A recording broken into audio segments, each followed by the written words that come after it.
Alright guys, this is Tacho here, and I know it's been a while. I haven't done any videos for 2 weeks, and that's because I was actually in a bit of a slump this past week, so I really didn't feel too great. But I'm back now, and not only am I back, but Fire Emblem Heroes is back in effect. They just did the live stream event. I didn't get to watch it live, but I just, not too long ago, got done watching it, and wow, guys, there's so much coming to the game. I don't even know where to start. It's just so much. But we're going to focus today on the banner that's coming tonight. This is going to be the Wayward Heroes banner, and it's going to focus 3 units on this banner, and those units are Lute, Mia, and Dorcas. So I'm just going to talk about their skills and break them down a bit. And the main thing I want to talk about in this video is whether or not you want to summon on this banner or wait for the upcoming banner that's going to be on the 27th. So let's just get started by talking about the units first. The first unit we have on the banner is Lute. She is a green mage, and her weapon is Weirding Tome. It's got 14 might, and what it says here is, gives her speed up 3, and at the start of the turn, any foes in cardinal directions with 1 less res than her are going to take speed -5. Okay, so the weapon has built-in speed up 3, and it also has built-in speed ploy, sorry about that. Built-in speed ploy 3 and built-in speed up 3. So a pretty cool weapon, not bad by any means, very nice for hindering the opponent's speed and effectively giving her +8 speed against any opponent she faces, just as long as she has 1 more res stat than they do. In her assist skill, she has rally attack and res. I think the last unit that had this was Summer Elise. I don't recall 100%. I may be wrong about that, but I think that's correct. It's a pretty good skill. I mean, double rally skills are very nice for arena plays since they really buff up your score. In the A slot, she has HP and res 2, which gives her +4 HP and +2 res. Pretty much just a throwaway skill at this point. You're gonna rather give her Fury 3 or something else. I mean, we've been getting some really crazy stuff in the A slot lately. So that's going to be up for you to decide, but I would say her default A slot skill is a throwaway, so don't pay too much attention to that. Now, in the C slot, she has Res Ploy 3, which is comboing very nicely with her Weirding Tome, since she's inflicting speed and Res -5 on the opponents that are in cardinal directions. So she's going to have a very good chance to double them, and she's also doing extra damage thanks to Res Ploy. So Lute is a really cool unit here, and she's definitely living up to the fans' dreams of wanting Lute in the game and also making sure that she doesn't suck. So my opinions on Lute is that she's really cool, and this is a unit with a very big fan base, so it's nice to see her added to the game in some really great glory there. Okay, now we're going to move on. We're going to talk about Mia. She is a red sword, of course. Her weapon is Resolute Blade, and it's got 16 might. And what it does is it's going to give her attack up 3 and +10 damage whenever she triggers a special attack. So we have the Wo Dao effect and attack up 3 built into one weapon. So pretty cool. Effectively, that means her weapon has 19 might rather than 16. So pretty cool stuff.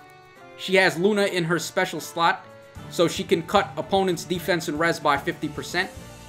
In the A slot, she has Flashing Blade 3. So this is a really interesting skill because we saw this on Iris Blade. It's basically the speed variant of Heavy Blade, where as long as you have 1 more speed than the foe, you're going to be charging your special attack up +1 per attack.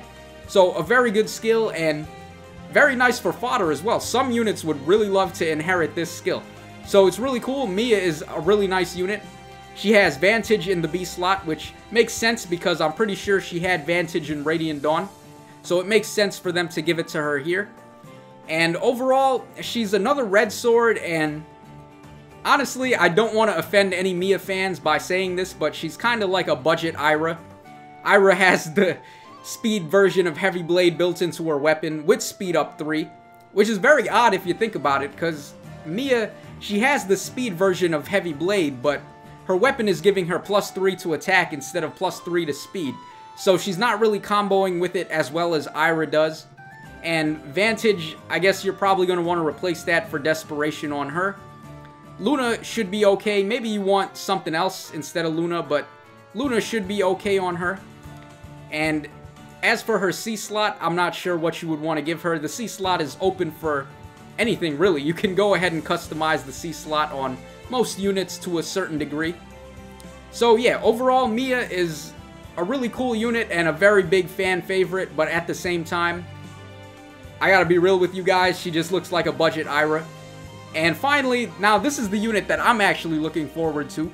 We have Dorcas here. So Dorcas is a very funny meme character from Fire Emblem. If you guys know the whole story about him eating poisoned mutton and dying, that was pretty cool. Also, I think he was in a commercial, and also his wife, like, he was trying to protect his wife and he died. So they do Dorcas really bad in the games, but for some reason he has a very big fan following, just like Geb in the sense that he's a meme character. So really cool to see Dorcas in the game with very fantastic artwork, I might add. This might just be one of my favorite artworks in the game right now. And Dorcas is really good, like, just straight up. He's, in my opinion, the best unit on this banner. And not only that, he's pretty much just an infantry version of Hector. His weapon is the Stout Tomahawk. It's got 16 might, and it's going to have built-in distant counter. So what this guy is similar to Hector is that he comes with distant counter on his weapon, whereas Hector came with quick riposte on his weapon. So in the case of Hector, Hector has access to the B slot, but in the case of Dorcas, Dorcas has access to the A slot. So it's really interesting to think about which unit would be better between Dorcas and Hector. I mean, I guess Hector has the advantages of being an armored unit, so he's got juiced up stats, and he also can benefit very nicely from ward armor. But in Dorcas's case, he has 2 range movement being infantry, so that could mean a lot, and he also has access to the A slot, which is just a tad bit more powerful than the B slot overall. Okay, I went on a little bit of a tangent there comparing him to Hector so much. I didn't really mean to do that. But you kind of do have to do it when it comes to Dorcas, because they're so similar in terms of functionality here. And for his special attack, he's got Draconic Aura. I really don't see a problem with that. You can go ahead and keep it. Nothing too wrong with that. What's really interesting about this guy, though, is his A-slot passive. So he comes with Fierce Stance 3. This is a new skill, and it's kind of like the opposite of Steady Stance 3 that the Black Knight had, where it gave him +6 defense if he gets attacked. So Fierce Stance 3 is giving Dorcas +6 attack if he gets attacked. So of course that's going to combo very nicely with his built-in distant counter, and also his built-in quick riposte, which I sort of talked about when I was talking about Hector and comparing him to Dorcas.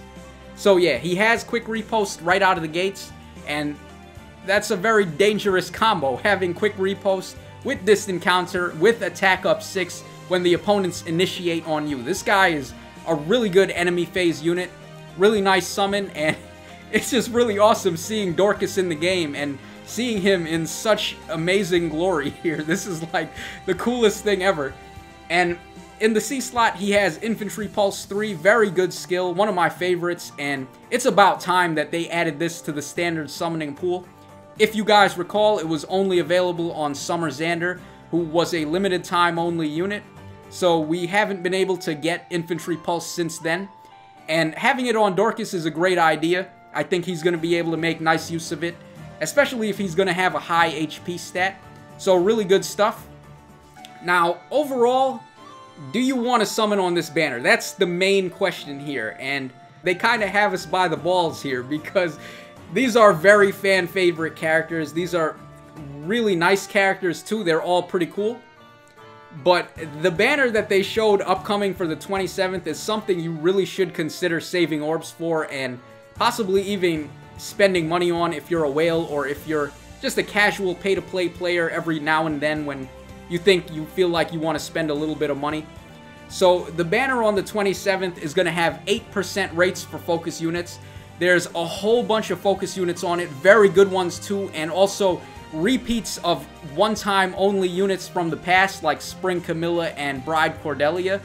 So that banner is going to be insane. It's pretty much like the best banner we've ever had, ever. Like, since the game came out, that is going to be the #1 banner, guys. So, am I going to summon tonight on this banner to try and get Dorcas? I actually don't know. I'm still thinking about it. Maybe if you guys really want to see it, I might actually do it. I kind of don't even mind doing it because I do like Dorcas, and Of course, Mia and Lute are really nice summons as well for the fan service, being that they're such popular units.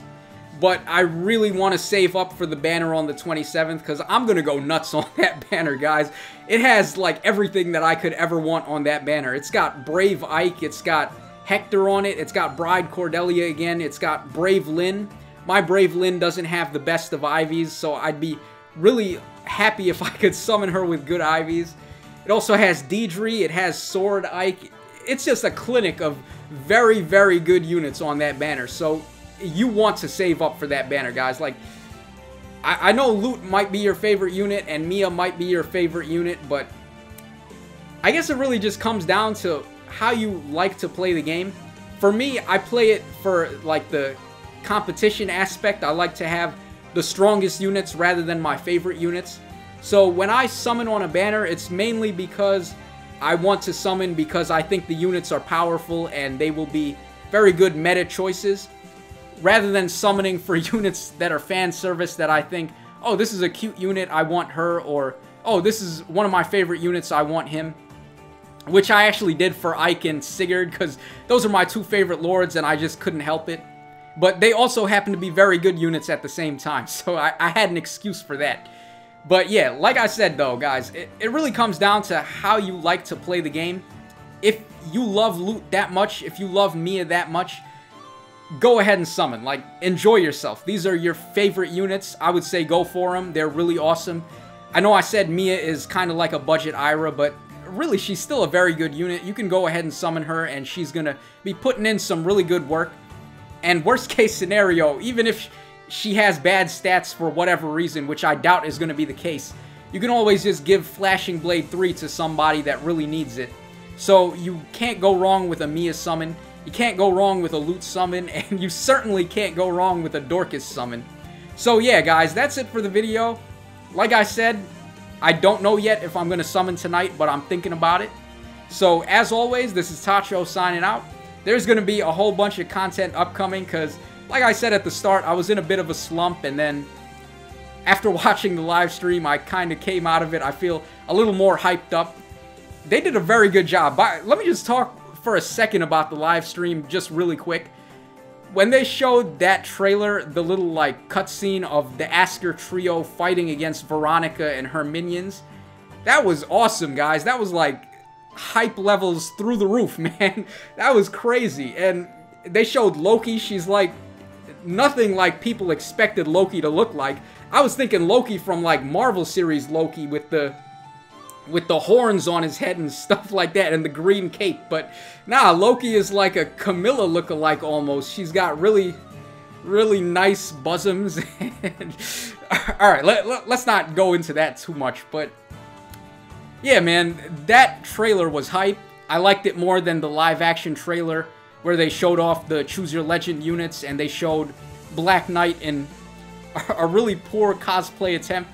Not to say anything bad about it, because I did actually like that trailer when I saw it, but compared to this trailer where it's all in-game cutscenes and stuff, I like this more and it leaves a bigger impact. So big ups to Intelligence Systems for doing that. It was really cool. As for the other stuff in the live stream, I'm not going to talk about it right now. I'll probably talk about it if I do summons tonight, which is like 50-50 right now, but maybe it's like 60-40. I'm more leaning towards summoning than not summoning. So we'll see how it goes. But yeah, guys, there was just way too much in that live stream for me to talk about it all in one video. So that's it for the video, guys. I'm going to leave it there. Definitely comment down below. Let me know how you felt about that live stream, because like I said, man, that was a really hype one, and it instantly just brought me out of my slump. So I'm very happy about that. I feel good again. So yeah, as always, this is Tacho signing out. Hope you guys enjoyed the video, and as always, cheers. Have a great day, and I'll see you again next time.